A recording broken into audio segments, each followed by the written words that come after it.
राधे राधे दोस्तों, कैसे हैं आप। आज मैं आपको अनंत चतुर्दशी के बारे में बताऊंगी। अनंत चतुर्दशी का व्रत 1 सितंबर को आ रहा है और इस दिन गणेश विसर्जन भी है। इस दिन विष्णु भगवान की के अनंत रूप की पूजा की जाती है और पूजा का जो शुभ मुहूर्त है मैं आपको बता देती हूँ, क्योंकि ये सुबह का ही है। उसके बाद श्राद्ध भी शुरू हो जाएंगे और विसर्जन भी है। तो पूजा का शुभ मुहूर्त है 5:59 से लेकर 9:45 तक। इस दिन आप नहा धोकर अच्छे वस्त्र पहनकर और भगवान विष्णु की पूजा कीजिए। और भगवान विष्णु की हो सके तो वो फोटो लाइए जिसमें भगवान विष्णु शेषनाग पे लेटे हुए हैं और माँ लक्ष्मी उनके चरण दबा रही हैं। इस दिन अनंत सूत्र बांधने की भी बहुत अच्छी विधि है और बहुत महत्व भी है। अनंत सूत्र बनाने के लिए आप कच्चा सूत ले सकते हैं। कच्चे सूत को केसर, रोली, कुमकुम और हल्दी में अच्छे से भिगो के उसे सुखा लीजिए और उसकी 14 गांठें लगानी हैं। तो 14 गांठें, हर गांठ के बीच में थोड़ा सा गैप दीजिए, ज़्यादा नहीं, थोड़ा सा। और हर गांठ के बीच में ऐसे करके आप 14 गांठ लगाइए। अनंत सूत्र आपका तैयार है। अनंत सूत्र आपको बने बनाए मार्केट में भी मिल जाएंगे, जिसकी 14 गांठें होती हैं उसका। और आप ये जो अनंत सूत्र है, हम हर सदस्य का, अपने घर के जितने भी सदस्य हैं सबका आपने बनाना है दोस्तों।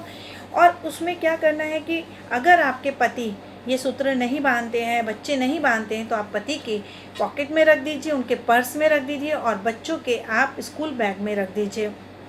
फिर भी आप बच्चों को समझाइए कि ये सूत्र बांधने से आपको विद्या बुद्धि मिलेगी पूरा साल, आप बहुत अच्छे नंबरों से पास हो जाओगे, आपकी हर इच्छा पूरी होगी। तो बच्चे हो सकता है बांध ले, और कईयों के बच्चे नहीं बांधते हैं तो आप उनके स्कूल बैग में, उनकी पुस्तक में रख सकते हैं। और स्त्रियां जब इस अनंत सूत्र को सुबह शुभ मुहूर्त में बांधेंगी तो पूरा साल नहीं बांधना है उन्हें, शाम के टाइम या फिर आप उसको दिन छिपे जिसको हम कहते हैं दोनों टाइम मिलना, या फिर आप दोपहर के बाद उसको खोल दीजिए। खोलने के बाद आप वो अनंत सूत्र जो आपने सूत्र बांधा है उसको आप अपनी तिजोरी में लॉकर में रख दीजिए।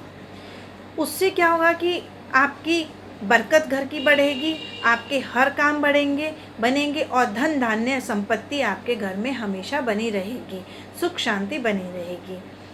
और विष्णु भगवान की पूजा जरूर करनी है। उस दिन आप सत्यनारायण की कथा भी कर सकते हैं और भगवान विष्णु से वर भी मांग सकते हैं। लेकिन दोस्तों, कुछ लोग ये सोचते हैं कि अब श्राद्ध आ गए हैं, चलो मैं एक दिन पहले हम लोग नॉनवेज खा लेते हैं, क्योंकि 15-16 दिन, हम 16 दिन फिर नॉनवेज नहीं खा पाएंगे, हम मदिरा पान नहीं पी पाएंगे, तो हम अभी कर लेते हैं। तो ऐसा नहीं करना चाहिए। अगर आप उस फर्स्ट जिसको अनंत चतुर्दशी कह रही हूँ मैं, उस दिन अगर आप मदिरा पान नहीं पीते हैं, मांस मदिरा नहीं खाते हैं, तो आप कोई वो नहीं हो जाएगा, बहुत बड़ा नुकसान हो जाएगा। आप उस दिन भी ना पिए, उस दिन भी आप नॉनवेज ना खाएं तो आपके लिए बहुत अच्छा होगा।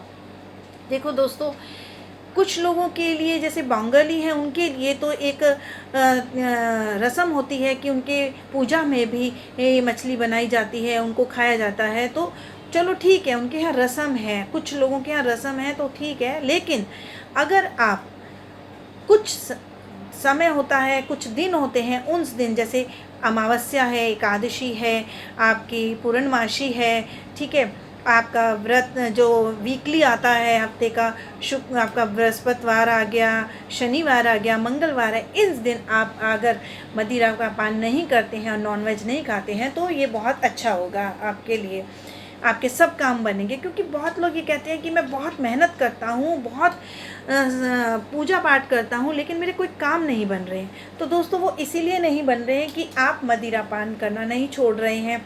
आप जिस दिन नहीं करनी चाहिए उस दिन भी मदिरा पान कर रहे हैं और उस दिन आप नॉनवेज भी खा रहे हैं। तो आप दिन जो हफ्ते के ये 3 दिन है, अगर इस दिन आप मदिरा पान और नॉनवेज नहीं खाते हैं तो आपके सब काम बनेंगे।